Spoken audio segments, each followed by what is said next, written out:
One thing I want to ask: what's everybody's split like? So split, mine varies a lot. One thing that I do is I always like to keep my muscles guessing. Is kind of what I say. So most of the time it just kind of depends. And like I said, so if I'm working 4 times a week, sometimes I can't 4 to 5 times a week. Sometimes I don't necessarily get everything in that I need to get in. Cause so sometimes I'll specify certain muscle groups rather than doing like full so legs for example. I'll hit quads and then calves, or I'll hit hammies and calves, or I'll hit hammies and tibs like tibialises, and then and then I'll do like stretch recovery for that, and then I'll kind of dive into and dissect each muscle group. So then sometimes as well I'll do like a chest day, strictly chest, or I'll do a chest shoulders, or I'll do as well as chest tries. And it's like sometimes I split it up depending on that week, and especially like again, I listen to my body. That's the hugest thing for me.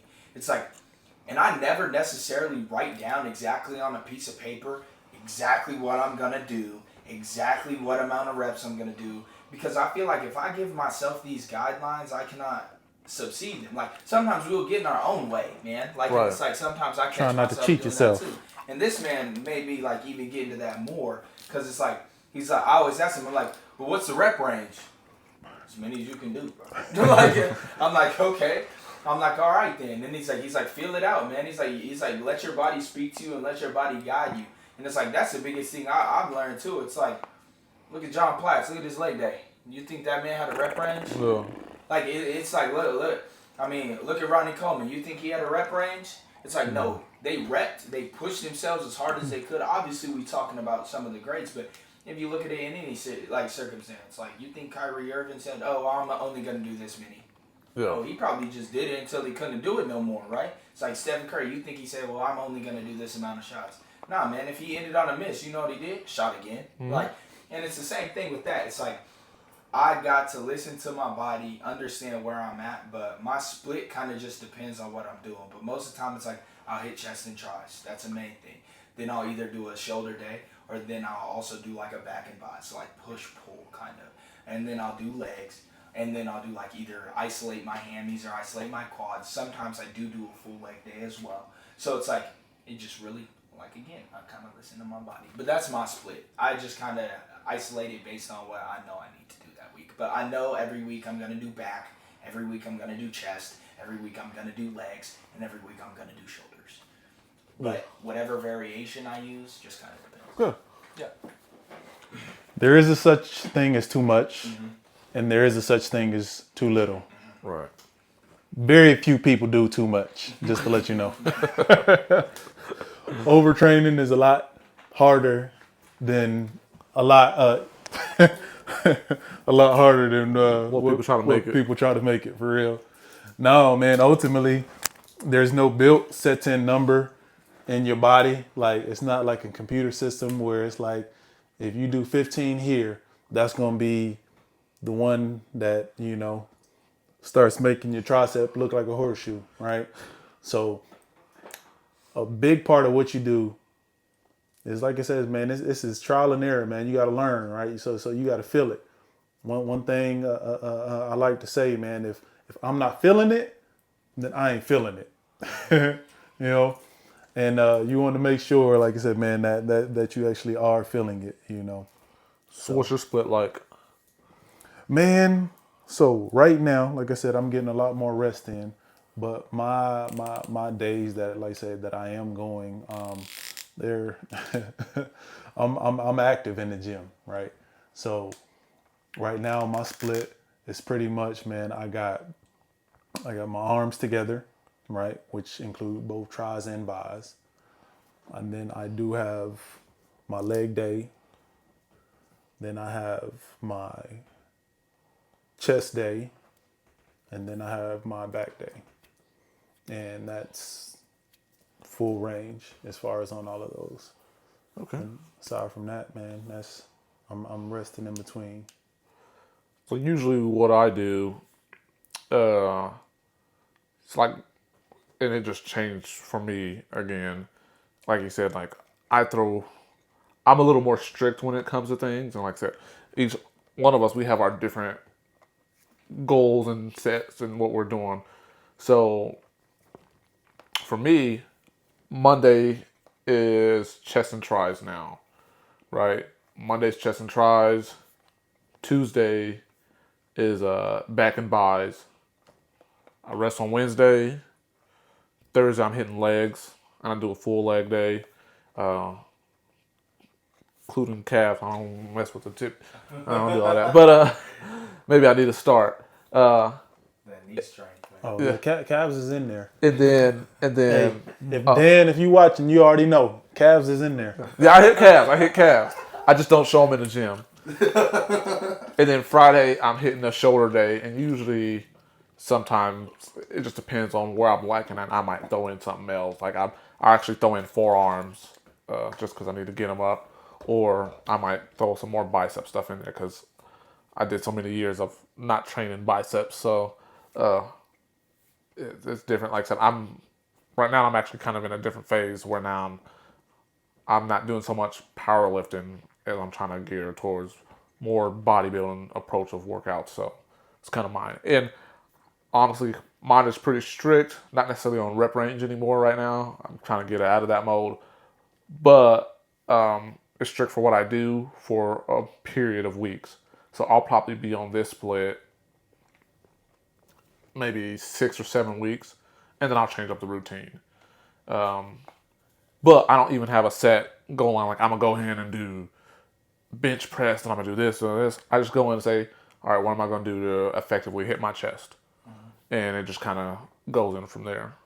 That's good too. I feel like there's a lot of there's a lot of benefit in doing it the way that you said it as well too, especially if you're starting, because to create a split and stick to that is what you I cannot emphasize that enough. If you do not understand the foundation of what you need to do, set a split and stick to it, because you're gonna get so caught up in your head thinking, "Oh, what workout am I gonna do today? Or what am I supposed to hit today? Or how am I supposed to do this?" Create guidelines and stick to it. Yeah. And that's what you need to do. And it's like there is nothing wrong with that. Like what I do is not better than what he does. What I do is not better than what he does. What he does is not better than what I do. Again, it's like what works for you. But I can when you first start something, you need guidance in it. You need help with it, and you don't want to make it too complicated because you're only gonna overwhelm yourself. Oh yeah. Like we've all been lifting like most of our lives, like that we kind of grew up around that, so we figured out and how to manipulate things that move towards our accommodations and our goals. Like he said, he's moving away from powerlifting and getting more into bodybuilding. I moved away from athletic lifting and moving towards bodybuilding, and it's like. But the thing is, each one of us, he was in boxing. Each one of us take different like things from our past history, and whether it be athletics, powerlifting, boxing, like whatever sports, football, basketball, we take different things from these and then apply them to what we know now. It's like it's the same thing. It's the accumulation of the knowledge that you've given from your life or gotten from your life that you create applicable to the means to get the result out of the goal that you want. And it's like he probably does his things the way that he does them for a reason. He does his things the way he does them for a reason. I do my things the way I do them for a reason. There's always a why behind what we do, because there's always a destination and a goal and a purpose to it. Right. If you don't have a why in what you're doing, you're never going to achieve the things that you want to do. Yeah, 100%. Starting out, you do want to be a what's the word, a stickler. You want to be strict, as strict as possible. Because, like I said, yeah, I mean, as far as, again, going back to talking about foundation, y'all done heard it a million times now already in this, but you can mess up, man. You can mess up on a door. You can mess up on a wall, man. You can't, you got to be on point with the foundation, though. Yeah. Yeah. You got to be on point with the foundation. That is... Like starting out, you want to be super, meticulous about, everything you do, and like I say, it grows from that point, but starting out, like I say, you want to try to make sure you're on top of everything and you are pinpointing, and precise about what you do is to best as what you can. And even what I'll say, well, this will kind of go into the next topic, um, which is, kind of even how you eat or what your goal is. The best thing you can do, especially for, I guess, knowing what works for you, is stay in the mirror. Like, I'm a big proponent of that. I tell people all the time, I don't step on a scale. So then sometimes people are like, hey, how much you weigh? I don't know. I'll step on a scale.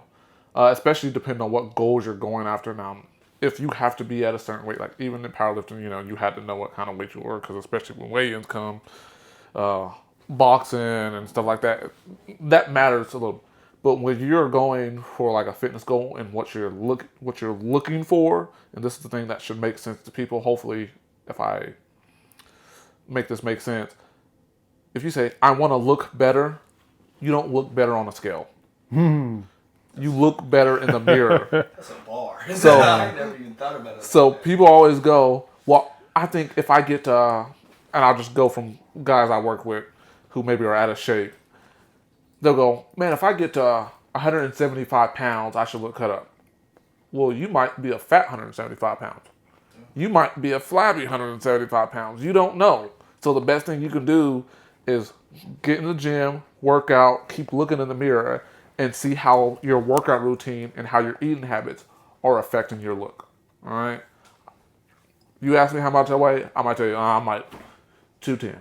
I might be 205. I don't know. I don't step on the scale. I look in the mirror. And then I say, okay, I see what I'm looking like. Here's probably what I need to put more emphasis on. That's just what it is. So especially starting out, people are always because so many people get demoralized by what they do when they start working out. And I see this more in women. They want to get to a certain weight and they'll start working out and they'll stop building muscle, which is a good thing, because the more muscle you build, the more fat you burn. And they'll step on a scale at the beginning phase and your weight might actually go up. And they go, well, it's not working. Well, no, it is. You just got to put in more time. And so they go, oh man, I gained a pound or two. Well, no, you gained more muscle. And so it's going to start shedding that fat. So stay off the scale, stay in the mirror. Hey, always better to transform it than focus on adding or taking away. If you can actually, turn it into something, that's a lot better for you is always, A1.